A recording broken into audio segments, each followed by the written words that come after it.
Restez avec nous, Laurent. On va accueillir en duplex Romain Daubry qui nous accompagne comme chaque jeudi après-midi, membre de la cellule info d'experts de Bourse Direct. Bonjour Romain, on parle avec vous du marché et bien sûr avec l'aspect technique qui vous caractérise. Moi je notais sur les derniers jours, Romain, alors oui, le marché monte aujourd'hui, on se rapproche des 5500 points, mais quand même, je calculais que sur les derniers jours, peut-être que la marge de fluctuation sur le CAC 40, c'est 50-60 points au maximum, Romain. Bonjour Grégoire, bonjour à tous. Oui, c'est ça, on l'évoquait la semaine dernière, la possibilité d'une pause, elle a eu un peu lieu. Un peu, je dis, parce que on s'attendait même à un petit retracement éventuellement avant la saison des trimestriels aux États-Unis. Il n'y en avait quasiment pas eu. On a mis plus de 5 jours à enfin combler le gap sur le futur CAC 40 à 5438 points et demi. Donc ça a été très long. On n'a toujours pas comblé sur l'indice CAC 40 cash à 3 points près, hein, 5351 et demi. Donc vous voyez qu'il y a quand même toujours de l'appétit pour le risque. Ce matin, on pouvait se demander s'il n'y avait pas y avoir une accélération baissière un peu plus marquée. Et il y a eu un nouveau contre-pied et une nouvelle accélération à la hausse. Donc oui, petite plage de fluctuation. On évoquait la possibilité d'une extension vers 5494. On a vu 93 pour l'instant. Ce qu'on note, c'est qu'il n'y a pas vraiment de relais dans ce marché pour l'instant.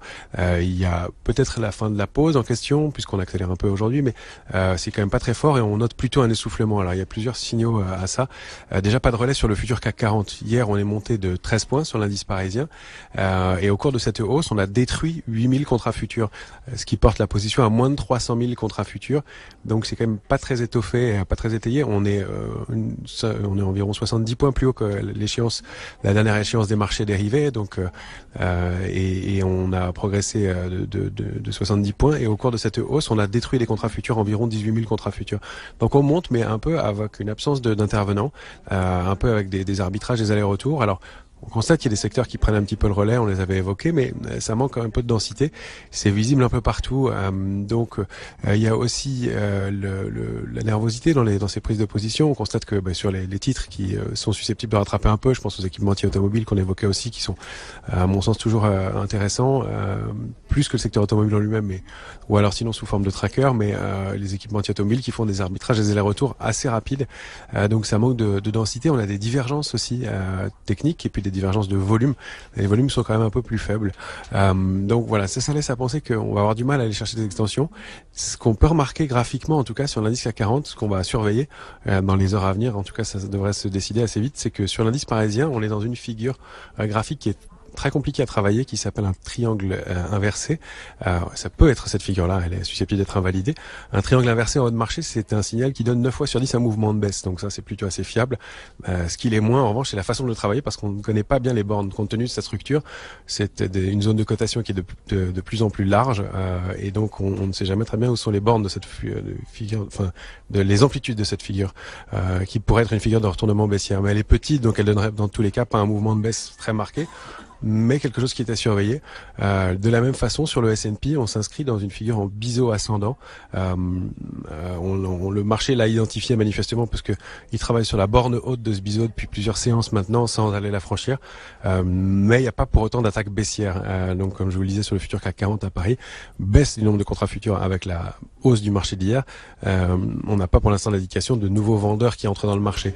Donc, est-ce que hier c'était des rachats de short ou des prises de bénéfices des acheteurs? Probablement un peu des deux, mais on n'a pas d'éléments qui laissent à penser à une attaque des vendeurs, et c'est assez légitime compte tenu de la structure actuelle du marché, toujours des acheteurs en retard. On est monté avec peu de volume, mais il y a un certain appétit pour le marché toujours en ce moment, on le constate bien.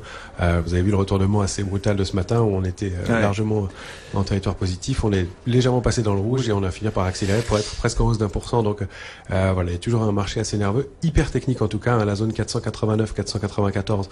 On va la surveiller pour voir si ce triangle inversé se met en place ou pas.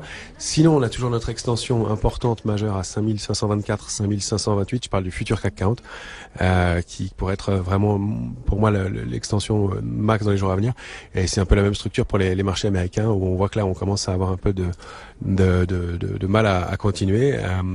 Pour les secteurs, on l'a évoqué, le secteur des équipementiers automobiles qui donne toujours des signes de force. Vous voyez que Valeo et Forestia, qui n'étaient pas très bien orientés ce matin, sont quand même en train d'accélérer cet après-midi, qui donnent des signes de consolidation depuis plusieurs jours, mais reviennent en hausse. On peut surveiller le secteur bancaire, c'est pas merveilleux globalement, mais on a un signal toujours potentiellement haussiers, là aussi sous forme de tracker à mon sens. Il vaut mieux prendre un panier de valeurs pour les travailler, plus que de les travailler individuellement, d'autant plus que la saison des résultats commence demain pour le secteur en question, donc avec un stop assez court. Ouais. À mon avis, il ne faut pas rester trop engagé si les signaux ne se confirment pas. Voilà, et puis sinon toujours les mêmes actifs qu'on surveille. Oui, alors juste Romain, je vous coupe. Non, mais très bien. Valeo, Faurecia, effectivement, ça accélère. Là, on le voit très très bien. Il y a des choses à faire sur les équipementiers automobiles. Les banques qui tiennent bien depuis plusieurs jours et là qui sont en train de se réveiller également cet après-midi. On prend 2,5% sur Société Générale. Non, je voulais qu'on dise un mot spécifique du pétrole, peut-être qui a marqué la semaine aussi. Enfin, les matières premières. Mais le pétrole, le baril de Brent à plus de $71 cet après-midi encore, Romain. Alors la hausse se calme un petit peu, mais à plus de $71. Est-ce qu'on ouvre de nouvelles perspectives en termes d'objectifs sur le pétrole? Ouais, on a un objectif suivant qui est aux alentours de $77 le baril. C'est l'objectif de la figure graphique de retournement. Voilà, en plus c'est pile dans un trading range assez important en haut de marché. Donc c'est intéressant. Ce qui étaye ce scénario, c'est qu'on évolue de façon harmonieuse, sans trop de précipitation, au-dessus d'une ligne de tendance haussière qui est en place depuis plusieurs semaines maintenant, et de façon étayée, et avec une position ouverte, donc qui est déclarée toutes les semaines, qui est de plus en plus importante et qui continue à augmenter depuis plus de 6 semaines d'affilée. Donc le fait de franchir, alors on avait mis 71,16 comme première cible, le fait de le franchir en clôture, c'est intéressant. L'alerte, elle est plus loin pour l'instant, elle se situe au-dessus de $67 le baril, donc il y a de la place, donc on est un petit peu loin du niveau d'alerte, donc pas de danger majeur s'il y avait un petit retracement. Jusqu'à 67 on achète et on peut viser donc le franchissement de cette zone de résistance qui pour moi est important, donc on va peut-être pas la franchir d'un coup, mais en tout cas les cibles c'est 77, donc oui ça ouvre une nouvelle voie. Il y a un autre actif qui donne un signe intéressant aussi, c'est l'or, qui patinait depuis quelques séances et sur lequel la position ouverte continue à augmenter et qui vient de réagir sur un niveau de support important aux alentours de $1280 l'once, qui a repris $25 à peu près l'once depuis quelques jours. Voilà, lui il faut qu'il aille franchir à $1316 l'once pour pouvoir accélérer, et on a toujours des niveaux de résistance majeurs à 1359 et puis plus par la suite, mais on n'en est pas encore là.